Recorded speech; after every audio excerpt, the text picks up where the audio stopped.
Well, hello, everyone. Like the snow, I hope. It's Christmas time coming up, and this is the penultimate Mondays with Mundy for the year 2020. So thank you for joining us once again. My name is Jim Mundy. I am the historian for the Union League Legacy Foundation, and it's Christmas after all. So today's episode is going to be rather lighthearted, I hope, cheerful, fun, humorous, and it'll show a whole side of the league that most people don't get to see. So I hope you're going to enjoy it. Let's see what it looks like. All right. So I'm going to share my screen with everybody because that's what I usually do, right?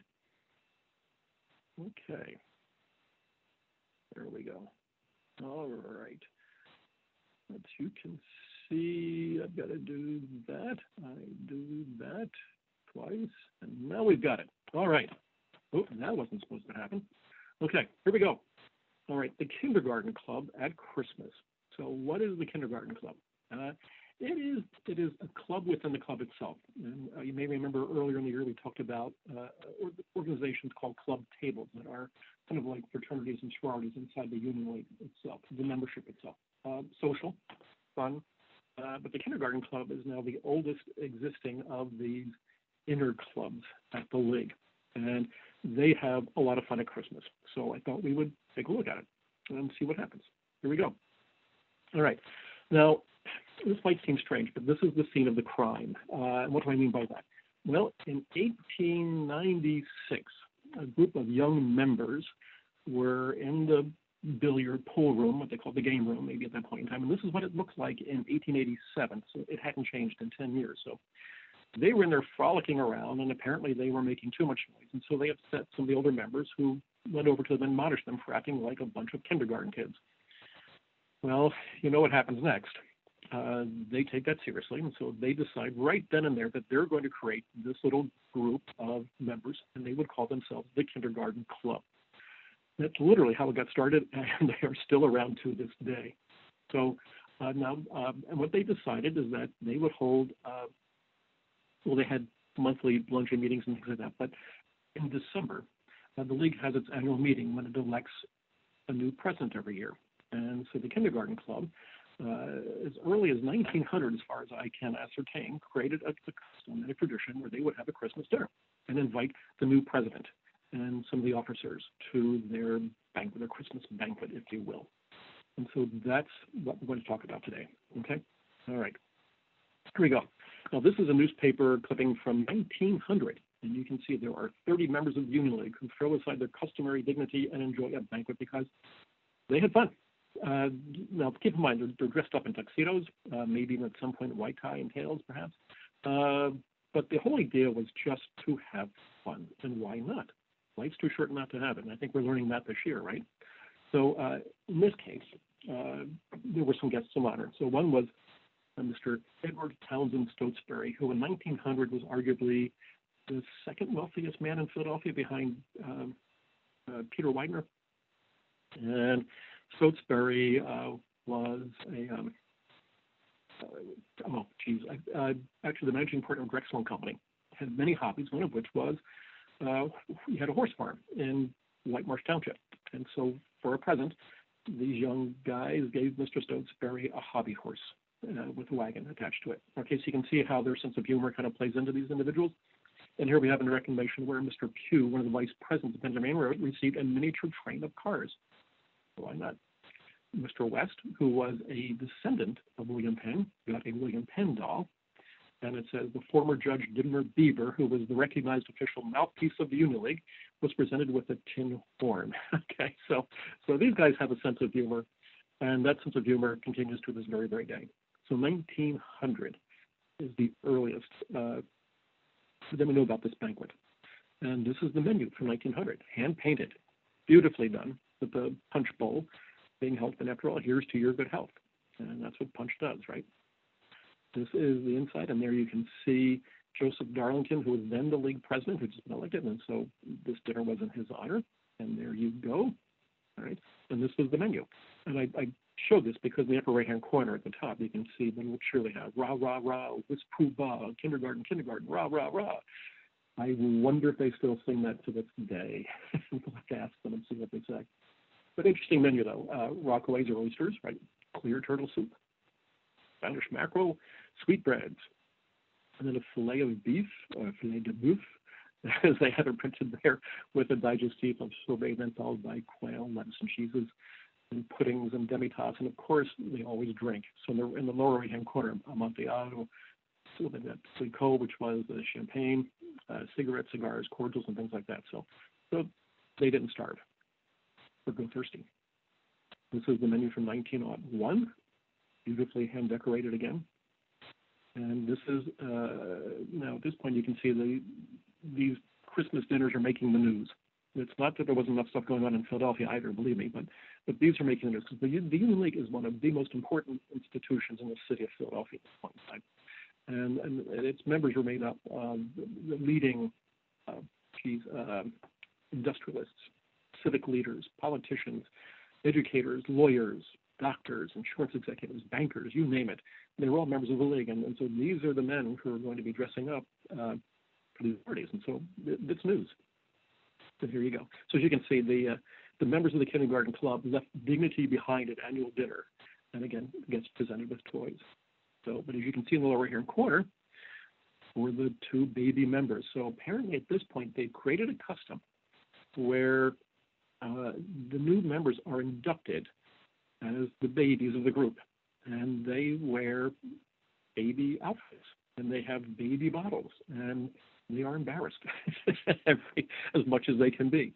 So this is a tradition that is beginning and continues to this day. So, and this is the 1902 menu, again beautifully hand decorated, and this is 1905, and just to look at this array of toys and things like that. So, and at this point they would have their dinner in a room called the banquet room, and the table would take up the whole room. And the table was just filled with all these presents and toys and things like that. That would then be given to children's charities, though. Okay, so this is 1905, and again, you can imagine what this was like. It must have been a heck of a good time. All right, now we go from 1905, we go to 1932, and over the years they developed these themes for these Christmas parties, and apparently in 1932 it was the Orient, because they're getting dressed up in kimonos. And in this case, one of the most prominent judges in all of Philadelphia, Harry Sylvester McKevitt, the president of Common Pleas Court Number 1, known as Hanging Harry, for a number of reasons, but I think it's more of a nickname than anything else. But again, one of the more prominent jurists in Philadelphia at this point was a guest of honor. And as you can, I will read it because it's easy, just in case you can't. And it said that the official guest of the evening was Judge Harry S. McKevitt, recently elected to the League's board of directors. So he's obviously a member of the League. He may look somber in his traditional robes, but as a geisha girl, yo-ho. So it goes on and on and on. And that's the kind of fun they were having. And that's the kind of, and these are men who apparently were not afraid to embarrass themselves either. So, as we're about to see. So this is 1935, all right? And this is when Judge McKevitt was admitted to membership in the kindergarten club. And you can see there he is in his baby outfit. He's all dressed up and ready to go. And he's holding his little toy stuffed dog. So isn't that cute? I love it. But again, these men are not, again, the most prominent people in Philadelphia. And the other interesting thing too is that these stories are being picked up on wire services and spread all across the country. So they're not just being embarrassed in Philadelphia, they're being embarrassed from coast to coast across the entire country, which I think is, again, you're going to see the result of that in just a minute, though. So, and here we have the actual photograph that shows Judge McKevitt. He was quite a character. Didn't turn out, went to University of Pennsylvania Law School, graduated in 1914, and then would be appointed. No, that was he was appointed. Actually, he graduated earlier than that, but he was appointed to the first court by Pennsylvania Governor William Cameron Sproul in 1914, and who would be elected for 10-year terms repeatedly in 1923, 33, and 43. He would die in 1950, so he died as a judge. Was known for treating hardened criminals harshly, and for those who were of lesser guilt, shall we say, then he had some leniency for them. So he had a hard side of his heart and a soft side of his heart. Also very much involved with loved baseball, and was a friend of Connie Mack. I think they were neighbors actually in West Mount Airy. So really quite a character, and knew how to laugh at himself. Now, this is 1935 as well, and you can see they're still having a good time. And on the right-hand panel, the gentleman with his hand raised is E.T. Stokesbury himself. Now, he would die in 1938, so he's in his 80s at this point. But he is one of the senior bankers in the country, one of the most esteemed financiers in America. And he was having fun. And Stokesbury, when he was a young man, even before he was a teenager, maybe around 12 or maybe 13, joined a Union regiment during the American Civil War as a drummer boy. And so every year at these banquets, he would play a drum, because they always gave him a drum because of that. And he would play at other occasions as well throughout the city, not just at the Union League. But what would happen is that the 1935 story, again, hit the wire services, went across the country, and a lady in Kansas City read about it. And so she wrote to Stokesbury. And this is what he looked like in 1936 at the dinner. You can see he's not having any fun. And that's because she said that, judging by the way that these men carried on in an undignified manner, that Stokesbury, given who he was and what he was, should be ashamed of himself. And at his age, on top of all of it. So at the 1936 dinner, you can see the drum in front of him. Stokesbury wouldn't play it. He just said, I'm not going to make fun of myself anymore nationally. So, and that was that. But stuff there. Now we're moving to 1940, and things are getting a little raucous. Okay, 6 new babies were being admitted to membership that year, and these guys are characters, as you can tell. Some have a little bit more sense of humor than others, but it included, who we've got? We've got Terrence Mecklinger, who with his brother, owned a chemical company in New Jersey. I think that's he in the left-hand side. We had Gerald P. Nugent, who was the owner of the Philadelphia Phillies in the National Baseball League. Worst team in the National League at that point in time. They had the worst record from 1918 to 1938. Horrible team. Nugent was doing everything he could, but just didn't have the financial resources to make it work. I think that's he second from the left. Going from left to right, then we have Henry Hollowell. You'll see him a few times. And he was in investments. William Buchanan Gold Sr. on the far right-hand side in the glasses was involved with, I believe it was ESB, electric storage battery. And then in the bottom row on the left-hand side is, that I believe is Washington Atlee Burpee Jr., Burpee Seeds, when it was the largest seed company in the world. And then to the right, we have Horace P. Liversidge, who was the president of Philadelphia Electric Company. So you can see these are men. These are really very dignified men normally, but they lost it at dinner in 1940. Okay, so anyway, and this is 1942, and they're still at it. They're just having fun, and why not? So this is the dinner from 1942. They're a little more glum at this point in time. The gentleman in the lower left-hand corner just looks like he's supposed to be someplace else. But you'll notice, though, how sparse the table is decorated. That's because World War II is going on. And so there were wartime restrictions on everything. So it wasn't quite as frolicsome an occasion as it normally was, but they still had the dinner. And they've held them every year, going back to at least 1900. So this is 1947. Again, here we have, this is called Reading Meets Reading, because the gentleman on the left-hand side is named Revell W. Brown. He was the president of the Reading Company, or the Reading Railroad. And on the right-hand side, we have Charles Reading, R-E-D-D-I-N-G, and he was the chairman of Leeds and Northrop. So here we have 2 incredibly important gentlemen in the Philadelphia manufacturing industrial segment, and there they are, front page of the Philadelphia Inquirer. So you can imagine what it was like when people met them on the streets and at meetings and stuff like that. So, but having fun.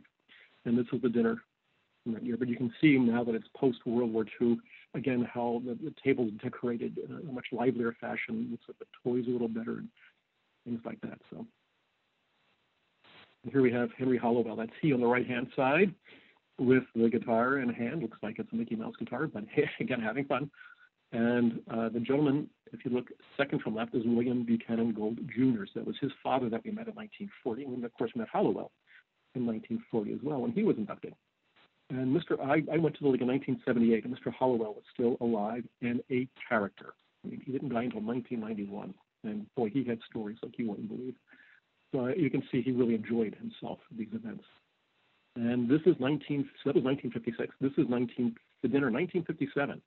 So you can see how much better things were at that point in time. And they really went all out to decorate that table. Look at that. That's just great stuff. And here we have, and there's Mr. Hollowell again. And I put this in, though, for two reasons. Well, because Mr. Hollowell is in there, back right-hand corner, right? But look at the three babies that year. The gentleman in the lower left-hand, on the left-hand side, just, it's like, if he's not having a good time, why is he there? He's just grumpy as can be. So, anyway, at least he looks to be grumpy. And I think the guy behind him is trying to say, hey, cheer up a little bit. You know, we're supposed to be having fun. So, read that as it may. And I love this one. And again, this is 1960, I believe. And I just love the expression of the gentleman in the chair because he has one of the babies on his knee. He's feeding him the bottle, but I just love that expression. It's like, I don't know if I'm doing this right or not. But anyway, good stuff all the way around. Now, this was 1978, and I put this on purpose because you can see this was taken out of a photo album. So in the upper right-hand corner, the baby that year was none other than the former general manager of the Union League, Daniel M. Lehman. And Mr. Lehman had retired in June of 1978. He was made an honorary member of the league. And so in 1979, he was admitted to the kindergarten club. And he's in good company there because the gentleman on the far left-hand side is George M. Broadhead, a former president. Next in line, you have Edward Dwyer. Broadhead was a lawyer. Dwyer, at that point, was the chairman of the Electric Storage Battery. And I think he was retired at that point, 1979. And then there's Mr. Lehman, who had worked at the league for almost 50 years and is one of the most honored managers. I mean, he was known throughout the United States as manager of the year, things like that. Really, really wonderful gentleman. And then on the right-hand side is Burton Etherington, who was the league president in 1975 and 76. So, but all good fun, as you can see. So, and here we have 1995. This is, I tend not to show pictures with members who are still alive just because you get some feedback on them, but this one was too good to pass up. You can see the two babies lying down. My gosh, looks like Tom Pappas and Bob Flood Jr. I'll be darned. Robert Flood III, forgive me. So, but these guys are just all having fun, and that's what counts, right? So, and there's a who's who of Philadelphia right in that photograph too. And here we have the kindergarten club dinner from 2018. This is the most recent photograph we have. And you can see that it's still the same room. This is the banquet room at the League. The dinner has been held in that room since 1900. Again, you can see now they have train sets that run around the table. The toys are still there and everything else. And again, all these toys are donated to children's charities. And why not? So anyway, that's it. So I hope you enjoyed that rather quick look at one of probably one of the best customs that we have in the League House today, and certainly one where everybody has a lot of fun. So I hope you notice I'm wearing my Christmas tie. I've got my Santa Clauses on there and things like that. Good stuff. So this video is being shown for the first time on December the 21st. So it's Christmas week. So wish everybody just a happy holiday season. Stay safe, stay well, and we'll see you one more time this year. Okay? All right. Thanks for joining us. And thanks to the Legacy Foundation once again for bringing another episode of Mondays with Mundy. Goodbye and stay well.